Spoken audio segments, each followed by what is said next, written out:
እንኳን ወደ ትኩስ ዜና በሰላም መጣችሁ። በደቡብ ኢትዮጵያ በጋሞ ዞን በደረሰ ድንገተኛ የጎርፍ መጥለቅለቅ እና የመሬት መንሸራተት አደጋ የ30 ሰዎች ሕይወት ማለፉ ተሰማ። ይህንኑ አሳዛኝ ዜና እና ዝርዝር መረጃዎችን እንደሚከተለው አጠናክረናል። በደቡብ ኢትዮጵያ ክልል ጋሞ ዞን በከፍታማ ቦታዎች ላይ በጣለው ኃይለኛ ዝናብ ምክንያት በተከሰተ የመሬት መንሸራተት እና የጎርፍ አደጋ ቢያንስ 30 ሰዎች መሞታቸውን የአካባቢው ባለሥልጣናት አስታውቀዋል። አደጋው የተከሰተው ከመጋቢት 1 እስከ መጋቢት 2 ቀን 2018 ባለው ጊዜ ውስጥ በዞኑ የተለያዩ ወረዳዎች ውስጥ መሆኑ ተገልጿል። እንደ ጋሞ ዞን አስተዳደር መረጃ ከሆነ አደጋው በተለይ በቦንኬ፣ በካምባ ዙሪያ እና በጋቹ ባባ ወረዳዎች ላይ ከፍተኛ ጉዳት አድርሷል። በቦንኬ ወረዳ ላ ቀበሌ ውስጥ በተከሰተ የመሬት መንሸራተት አንዲት እናት ከሁለት ልጆቿ ጋር ቤታቸው ውስጥ እያሉ ሕይወታቸው ያለፈ ሲሆን አባትየው ግን በጽኑ ቆስለው በሕክምና ላይ እንደሚገኙ ታውቋል። በተመሳሳይ በጋቹ ባባ ወረዳ ማዞ ዶይሳ ቀበሌ 6 ሰዎች በመሬት መንሸራተት ሕይወታቸው ሲያልፍ፣ በካምባ ዙሪያ ወረዳ ባልታ ከተማ ደግሞ በድንገተኛ ጎርፍ የሁለት ሰዎች ሕይወት መጥፋቱ ተረጋግጧል። የጋሞ ዞን የአደጋ ስጋት ሥራ አመራር ጽሕፈት ቤት ኃላፊ አቶ መስፍን ማኑኮ እንደገለጹት ዝናቡ ያስከተለው የመሬት ናዳና የጎርፍ መጥለቅለቅ በሰው ሕይወት ላይ ካደረሰው ጉዳት ባለፈ በመሠረተ ልማቶች ላይም ከፍተኛ ውድመት አድርሰዋል።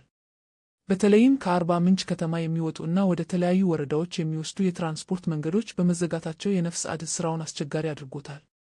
የኩልፎ እና የሴጎ ወንዞች ሞልተው በመፍሰሳቸው በአርባ ምንጭ ከተማና በአካባቢው በሚገኙ ተቋማት ላይ ጉዳት መድረሱን ተጠቁሟል። የደቡብ ኢትዮጵያ ክልል የአደጋ ስጋት ሥራ አመራር እና የምግብ ዋስትና ኮሚሽን ኮሚሽነር ወገኔ ብዙነህ ለኢትዮጵያ ዜና አገልግሎት እንደተናገሩት አሁን ያለው የበልግ ዝናብ በጋሞ፣ በወላይታ፣ በደቡብ ኦሞ፣ በኮንሶ፣ በጌዲዮ እና በጎፋ ዞኖች ተጨማሪ የመሬት መንሸራተት ሊያስከትል እንደሚችል አስጠንቅቀዋል። በመሆኑም በከፍታማ እና ተዳፋት ቦታዎች ላይ የሚኖሩ ነዋሪዎች የመሬት መሰንጠቅንና ድንገተኛ የውሃ ምንጮች መፍለቅን የመሳሰሉ ምልክቶችን በማየት ጥንቃቄ እንዲያደርጉና ወደ አስተማማኝ ቦታዎች እንዲጠጉ ጥሪ ቀርቧል። የዞኑ አስተዳደር ለተጎጂ ቤተሰቦች መጽናናትን እየተመኘ ከሰብአዊ ድርጅቶች እና ከግል ባለሀብቶች ጋር በመተባበር ለአደጋው ተጎጂዎች አስቸኳይ እርዳታ ለማቅረብ እየሰራ መሆኑን አስታውቋል። ይህ አደጋ በደቡብ ኢትዮጵያ በተደጋጋሚ የሚከሰተውን የመሬት መንሸራተት አደጋ በድጋሚ ያስታወሰ ሲሆን በአካባቢው ያሉ ማህበረሰቦች ከወንዝ ዳርቻዎች እና ተዳፋት ቦታዎች ራቅ ብለው እንዲሰፍሩ በድጋሚ ማሳሰቢያ ተሰጥቷል። ለዛሬ ያዝንላችሁ መረጃዎች እነዚህን ይመስሉ ነበር። ጊዜያችሁን ሰጥታችሁ ከትኩስ ዜና ጋር ስለነበራችሁ ከልብ እናመሰግናለን። መረጃው ጠቃሚ ሆኖ ካገኘችሁት ላይክ ማድረጉን እንዳትረሱ፣ እንዲሁም ሰብስክራይብ በማድረግ ሁልጊዜም ከእኛ ጋር አብራችሁ መጓዝ ትችላላችሁ።